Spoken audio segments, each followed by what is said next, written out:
भूत प्रेत की सच्ची घटना, क्या वो चुड़ैल थी? आज के इस लेख में भूत प्रेत की एक सच्ची घटना का उल्लेख करूंगा, जो मैं और मेरे दो दोस्तों के साथ घटित हुई है, जिससे उन लोगों का भ्रम दूर हो सके जो भूत प्रेतों में विश्वास नहीं करते। यह लेख मैं किसी को डराने या भूत प्रेतों के भय से भयभीत होने के लिए नहीं लिख रहा हूं, बल्कि मेरा उद्देश्य है कि आप इस विषय की गहराई को समझें और अपने स्तर पर प्रयोग परीक्षण करें। क्या वो चुड़ैल थी? यह बात लगभग 2004-05 की रही होगी, जब मैं चौथी या पांचवी कक्षा का विद्यार्थी था। समय मुझे ठीक ठीक याद नहीं रहा, लेकिन इतना याद है कि बरसात का मौसम था। दोपहर के समय आधी छुट्टी होती थी। मिड डे मील के अंतर्गत उबले हुए गेहूं की गुड़ के साथ गुगरी हमें स्कूल में ही खाने को मिलती थी, लेकिन उसके बाद भी हम घर जाते थे। कभी कभी तो नहाने के बहाने कुएं में कूदने भी निकल जाते थे। दोपहर को तैरना अजीब है ना? आपको यह अजीब लग रहा होगा, लेकिन ये सच है।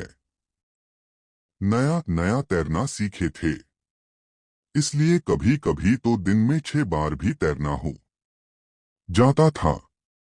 वो सब एक पागलपन था, जिसके बारे में सोचकर अब हंसी आती है। हमेशा की तरह उस दिन भी दोपहर की आधी छुट्टी हुई। हम कभी कभी मिड डे मील नहीं खाते थे, क्योंकि कभी कभी गुगरी से केरोसिन की बदबू आती थी।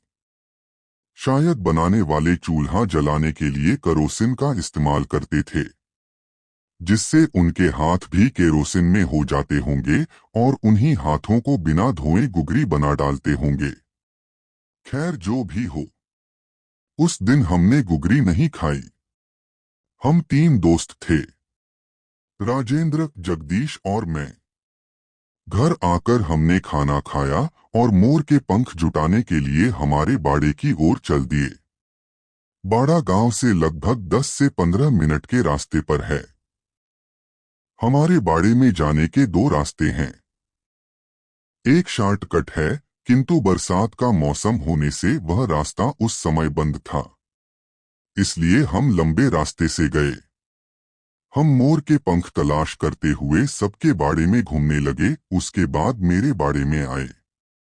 वहां हमें 1-2 मोर के पंख मिले भी थे शायद। मेरे बाड़े के बाद जगदीश के बाड़े का नंबर आता है। हम उसमें भी घूमे। बाड़े में उस समय 7 से 8 इंच बड़ी घास थी और मोर के पंख भी दूर से लगभग हरे ही दिखते हैं, इसलिए हमें लगभग पूरे बाड़े में घूमना होता था। जगदीश के बाड़े में उसे कोई काम था, इसलिए उसे वही छोड़कर हम आगे बढ़ गए। अगला नंबर राजेंद्र के बाड़े का था। राजेंद्र के बाड़े में ज्यादातर पेड़ पौधे थे। 2 बांस के बड़े गुच्छे और 3-4 बकान के बड़े पेड़ थे। राजेंद्र बाड़े के ऊपरी छोर पर था और मैं नीचे के छोर पर था। जहां मैं था उसी साइड पेड़ पौधे ज्यादा थे। मोर के पंख ढूंढते ढूंढते जब मैं एक बकान के पेड़ के साइड गया तो मैंने एक औरत को सफेद वस्त्रों में देखा।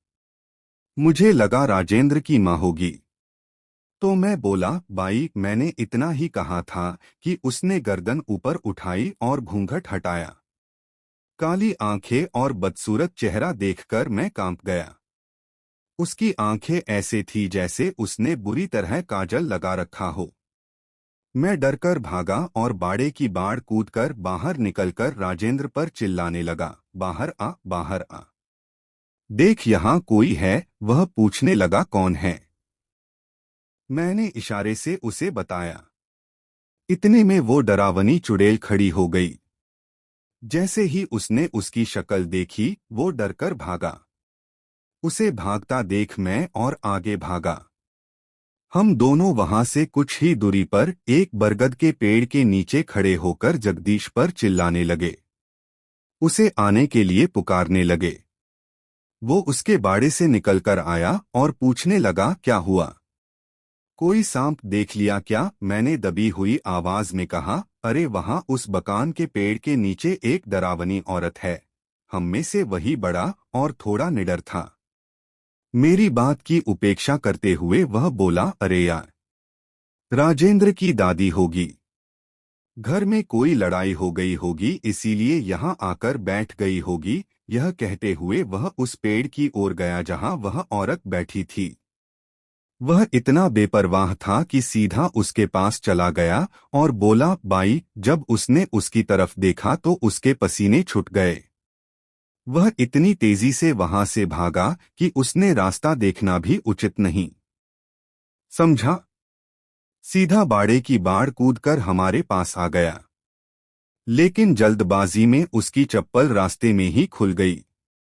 उसे भागता देख हम भी भाग लिए। भागते भागते हम गांव में आ गए। गांव में घुसते ही हमें पहले व्यक्ति कन्हैयालाल जी मिले। उनका घर वहां पास में ही था। हांफते हुए हमने सारी बात उनको बताई।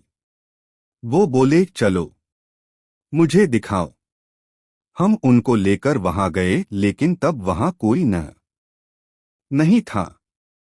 हमने आस पास दूर दूर तक देखा, लेकिन कोई नजर नहीं आया। आखिर बच्चों की बात पर कौन विश्वास करता। वह भी ऐसी ही बात बोलकर चल दिए।